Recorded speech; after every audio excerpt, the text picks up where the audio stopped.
share, and subscribe karena subscribe itu gratis.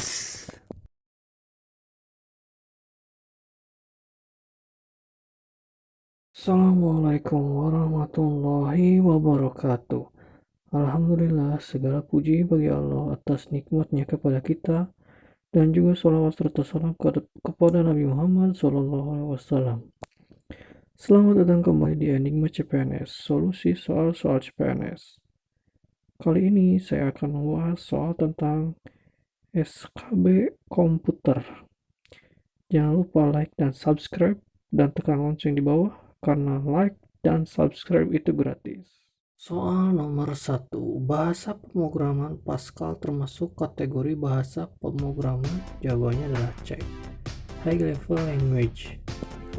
Soal nomor 2. Struktur dan komponen dasar program Pascal terdiri dari? Jawabannya C. Judul program dan blok program. Soal nomor 3. Berapa aturan dalam program Pascal adalah sebagai berikut, kecualinya beberapa statement boleh ditulis menjadi satu baris dipisahkan dengan tanda baca titik 2. Soal nomor 4. Tipe statement dalam Pascal terdiri dari statement yang sederhana dan struktur. Di bawah ini merupakan tipe statement terstruktur kecualinya prosedur statement. Soal nomor 5. Kita belajar cepat ya dalam menjawab soal-soal.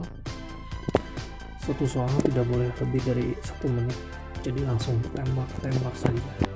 Soal nomor 5, perhatikan sintaks berikut ini. Begin, read, X, Y, X plus 5, write, Y, dalam kurung Y. Kemudian N. Penggalan program di atas merupakan contoh tipe statement compound statement. Jawabannya for i.2 sama dengan 1 to 100 do, write dalam kurung count titik koma. Penggalan program di atas merupakan contoh tipe statement. Jawabannya adalah repetitive statement. Soal nomor 7. If X lebih besar dari 100, then write dalam kurung S, else write dalam kurung P titik koma. Penggalan program di atas merupakan contoh tipe statement conditional statement. Soal nomor 8. Pola susun bahasa Pascal dibentuk dengan menggunakan komponen bahasa pemrograman yang umum, yaitu? Jawabannya simbol dasar, reserved word, and dan identifier. Soal nomor 9. Sebuah kata yang digunakan sebagai nama atau sebutan terhadap sesuatu di dalam program disebut? Jawabannya adalah identifier, sebutan atau pengenal. Soal nomor 10. Jenis data yang terdiri atas barisan identifier yang terurut, di mana setiap identifier tersebut dianggap sebagai suatu individual data item. Elemen data yang berdiri sendiri disebut? Jawabannya enumerated. Soal nomor 11. Di bawah ini yang bukan termasuk bahasa pemrograman, yaitu? Jawabannya Windows. Di bawah ini yang termasuk bahasa pemrograman tingkat tinggi, yaitu COBOL, BASIC, dan Pascal. Di bawah ini yang bukan termasuk program format digital multimedia, yaitu? Jawabannya Harvard Publisher. Di bawah ini yang termasuk bahasa pemrograman tingkat rendah, yaitu? Jawabannya Assembly Language dan RPG. Soal selanjutnya, perangkat lunak yang bertugas mengkonversikan arsitektur dan algoritma yang dirancang manusia ke dalam format yang dapat dijalankan komputer disebut? Jawabannya bahasa pemrograman. Di bawah ini yang bukan termasuk program layout artikel, yaitu ProDesign. Soal nomor 17. Salah satu program aplikasi yang berfungsi khusus untuk mengatur tata letak objek yang digunakan pada cover suatu media cetak elektronik. Pengertian dari? Jawabannya program layout artikel. Oke, selanjutnya. Salah satu program aplikasi yang berfungsi untuk bidang keuangan, pembukuan, dan melakukan perhitungan secara otomatis. Pengertian dari? Jawabannya program spreadsheet. Soal nomor 19, di bawah ini yang bukan termasuk sistem operasi yaitu jawabannya Visual Basic. Soal nomor 20, di bawah ini yang bukan termasuk program CAD yaitu PageMaker. Soal nomor 21, kelebihan gambar berbasis vektor adalah jawabannya kualitas grafis tidak tergantung dari banyaknya pixel. Soal nomor 21, fungsi DHC pada setting program modem internet ADSL adalah memberikan IP address secara otomatis pada komputer-komputer yang terkoneksi internet menggunakan modem ADSL. Soal nomor 22, jaringan komputer yang dibuat dengan tujuan untuk sharing resource dalam jangkauan kurang dari 5 km dimiliki dan dikelola sendiri oleh instansi pengguna disebut local area network. Soal nomor 23, koneksi internet berikut ini termasuk kategori dial-up kecuali modem ADSL. Tugas network layer adalah jawabannya bertanggung jawab menentukan alamat jaringan, menentukan rute yang harus diambil selama perjalanan, menjaga antrian traffic di jaringan. Data pada layer ini berbentuk paket. Berapa kecepatan akses data pada access point yang memiliki standar kode IEEE 82.11k. Jawabannya 54 MBS. Untuk soal esainya, sebutkan dan jelaskan 3 fungsi utama sistem operasi. Jawabannya manajemen proses mencakup penyiapan, penjadwalan, dan pemantauan proses pada komputer.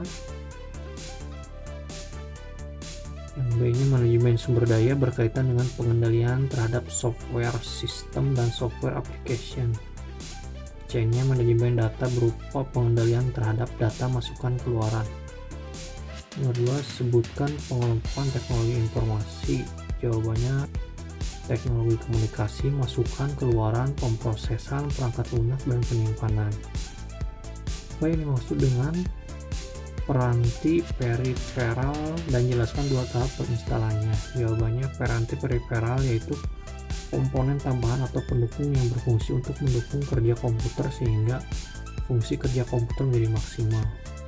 2 tahap penginstalannya, instalasi secara fisik meliputi pemasangan peranti periferal dengan baik dan benar. Instalasi secara software meliputi pengenalan periferal terhadap sistem operasi, yaitu dengan menginstal driver yang dibutuhkan. Apa yang dimaksud dengan teknologi MMX? Jawabannya MMX, Multimedia Extension, ialah teknologi yang menyediakan kemampuan untuk memaparkan dan menguraikan kembali video, memanipulasi citra, melaksanakan enkripsi, dan bahkan memproses masukan keluaran. Soal nomor 5, jelaskan apa yang dimaksud dengan kecerdasan buatan artificial intelligence. Jawabannya, artificial intelligence atau kecerdasan buatan adalah suatu pengetahuan yang membuat komputer dapat meniru kecerdasan manusia, sehingga diharapkan komputer atau mesin dapat melakukan hal-hal yang apabila dikerjakan manusia memerlukan kecerdasan, yang mana tujuan dari artificial intelligence tidak hanya membuat komputer dapat berpikir saja, tetapi bisa melihat, mendengar, berjalan, dan bermain. Misalnya melakukan penalaran untuk mencapai suatu kesimpulan atau melakukan translasi dari suatu bahasa manusia ke bahasa manusia yang lain. Jelaskan apa yang dimaksud dengan device driver. Jawabannya, device driver adalah program yang berfungsi untuk membantu komputer mengendalikan peranti-peranti periferal. Jelaskan 3 klasifikasi sistem teknologi informasi. Jawabannya, embedded IT system, sistem teknologi informasi yang melekat pada produk lain. Contoh dari embedded IT system ini adalah VCR, video cassette recorder, memiliki teknologi informasi yang memungkinkan penggunanya dapat merekam tayangan televisi. Dedicated IT system, sistem teknologi informasi yang dirancang untuk melakukan tugas-tugas khusus. Contoh dari dedicated IT system ini adalah ATM, yang dirancang secara khusus untuk melakukan transaksi keuangan bagi nasabah bank. Yang C-nya General Purpose IT System, sistem teknologi informasi yang dapat digunakan untuk melakukan berbagai aktivitas yang bersifat umum. Contoh dari General Purpose IT System ini adalah personal komputer PC.